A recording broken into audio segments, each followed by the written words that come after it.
So hang the button and slap on your best celebration pants because the Samsung Galaxy S26 FE is here.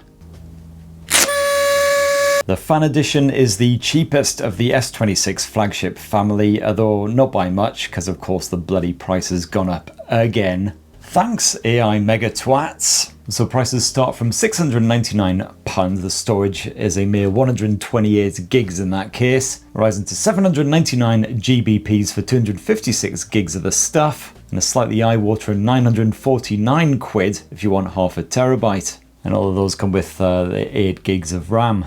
Don't mind me, I'm just gonna pop off to the corner for a wee cry. So the price has obviously changed compared with last year's Galaxy S25 FE, but what else is different on the hardware and the software front? Well, let's see how that fresh new Fan Edition stacks up to the previous generation. And for more on the latest and greatest tech, please do poke subscribe, ding that notifications bell. Cheers! Now the Samsung Galaxy S26 Fan Edition sports very similar design to the Galaxy S26 Plus. I would absolutely struggle to tell them apart, and that's before I even have my morning pint of gin. You'll spy a couple of obvious differences between this and the old S25 FE, however, one being the camera bump, which is now 1 instead of 3. I'm just keeping that Galaxy S26 design language consistent. And also, and much to my chagrin, is that how you say that? I've only ever seen that word written down, I think. Much to my chagrin, or possibly chagrin, Samsung has reverted to a shiny arse for the S26 FE, which gets all smeary after even the lightest and most agreeable bit of fondling. But in potentially good news, the Gorilla Glass Victus Plus front and back end of the S25 FE has been upgraded for this 2026 remodel to Victus 2. And this has proven more drop resistant in lab tests compared with the old Victus Plus. However, it can be quite prone to scratching, so I definitely recommend slapping on your own screen protector if you get yourself the Galaxy S26 FE. And you got the usual armour aluminium sandwiched in between. The Galaxy S26 FE is reasonably slim and light, the hand feel ain't bad, although it certainly ain't as delightfully compact as the regular Samsung Galaxy S26. And Samsung is serving up 3 colour options at launch: graphite, blueberry, and my own personal favourite, pistachio. Yum. As well as just being proper bloody lovely, this lighter hue also seems to hide fingerprints a wee bit better. So yeah, definitely my pick of the trio, and you've got the usual IP68 water and dust resistance. On the software side, it is of course the latest Android 17 fresh out the box with Samsung's own OneUI 9 slathered nicely on top. And you can expect all the usual Samsung features crammed on there, including a few that we did not get with the old S25 FE. The Now Brief is naturally back in action, complete with custom card support. And so this will serve up whatever information you desire in the mornings, the evenings, etc. You've also got Now Nudge, which I personally find about as useful as a cat in a fish factory. And this is supposed to serve up pertinent information on demand. So for instance, say a friend messages to say, are you free for dinner tonight at 8 PM? And pop up a wee bubble so you can instantly respond, no, sorry dude, I'm washing my hair. And for me, it never really seems to offer up any help at all, probably not helped by the fact that I don't really have any friends. But more importantly, the Galaxy S26 FE has that excellent call screening feature, which is a great way to dodge spammy calls from AI machines. Now, as for the screen tech, well, no changes there. You've once again got a 6.7-inch dynamic AMOLED 2X panel, the Full HD resolution, good old HDR10 streaming support, and Samsung says that this screen hits 1900 nits of brightness, and certainly seemed to be a wee bit more powerful than the S25 FE in my hands-on testing, although not exactly a huge jump up and still no match for those fierce overhead spotlights. The refresh rate maxes out at 120Hz, the PWM dimming is presumably still CAC, but the stereo speakers are perfectly respectable, a touch echoey on the peak volume, but that top speaker isn't as weak as goat's piss, you actually get a reasonably balanced bit of audio. So certainly pretty similar to what we got from last year's Galaxy S25 FE.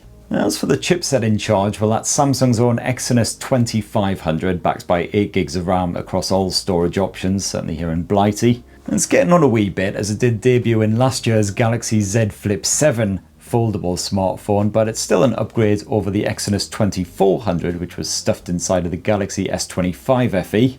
This is scaled down from 4 nanometers to 3 nanometers, so more energy efficient. Also boasted an upgraded CPU and a big old boosted NPU for all our AI shenanigans. Way! And while that Exynos 2500 isn't a slouch, it did struggle with more demanding games like Wuthering Waves in the Z Flip 7 when I boosted up to the spangliest graphics settings. Although this was on a compact foldable to be fair, so hopefully we'll prove a bit more up for it on the Galaxy S26 FE. As for the battery tech, well, once again another 4900 mAh cell slapped inside of the S25 FE. Bugger all silicon carbon tech upgrade shenanigans, despite the fact that Sammy went silicon carbon for those new Z Fold 8 blowers. I'll have to wait until I get my Sims stuffed in there to see if the battery life has improved at all thanks to the change of chipset and that update to OneUI 9. I reckon it'll be minor gains at best, but hey, you know me, I'm a pints half full kind of guy, always looking on the bright side. And charging tech is the exact same as well, 45 watt wired charging, 15 watt wireless bit of Qi 2 action, and no shocks there because if they had have upgraded at all, it would have been better than the S26 Plus, which wouldn't have really made any sense. As for the camera specs, well, they might conjure up a wee smattering of deja vu if you've got yourself the Galaxy S25 FE. The main shooter uses a 50 meg ISOCELL sensor, 1/1.56 inches in size. So the same as before, although Samsung reckons you can now shoot sharper pics when zooming to the 2x level versus the S25 FE.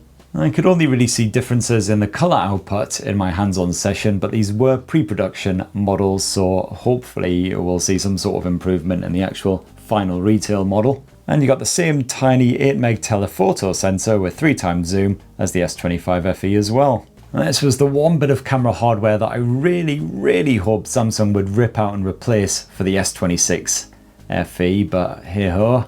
Instead, the one sensor that apparently has been upgraded is the 12 meg ultra wide angle shooter. You've also got yourself another 12 meg selfie cam as well. And here's an example of why I never really bother to take selfies. The video chops are pretty good as always. You can capture up to 8K resolution video at 30 frames per second using the main sensor at least, otherwise you can top off at a good bit of 4K at 60 frames per second. And Samsung's Pro Visual Engine Smarts are back on board to brighten up any video that you're shooting at low lights, make it a little bit more crispy. You've also got that excellent horizontal lock feature as well that we previously saw stuffed inside the Galaxy S26 series, which can help to keep your footage from being a vomit-inducing shaky mess when you're moving and shooting at a good old pace. And of course, naturally, you've got all of the AI camera shindiggery as usual. A good bit of photo assists, you can edit pics just by barking commands at your phone. And my fan cam, which can turn your regular videos into instant vertical shareable TikTok extravaganzas. Absolutely bugger all effort on your part. And that in a nutshell, my lovelies, is how Samsung's fresh new Galaxy S26 FE stacks up against the older S25 FE. And oh yes, this comparison has kind of turned into a wee bit of spot the difference action. Anyway, home to fully review that S26 FE soon, but it'd be great to hear your thoughts so far down in the comments below. Hey, while you're down there, please do poke subscribe, ding that notifications bell. Have yourselves a really wonderful rest of the week. Cheers everybody, love you!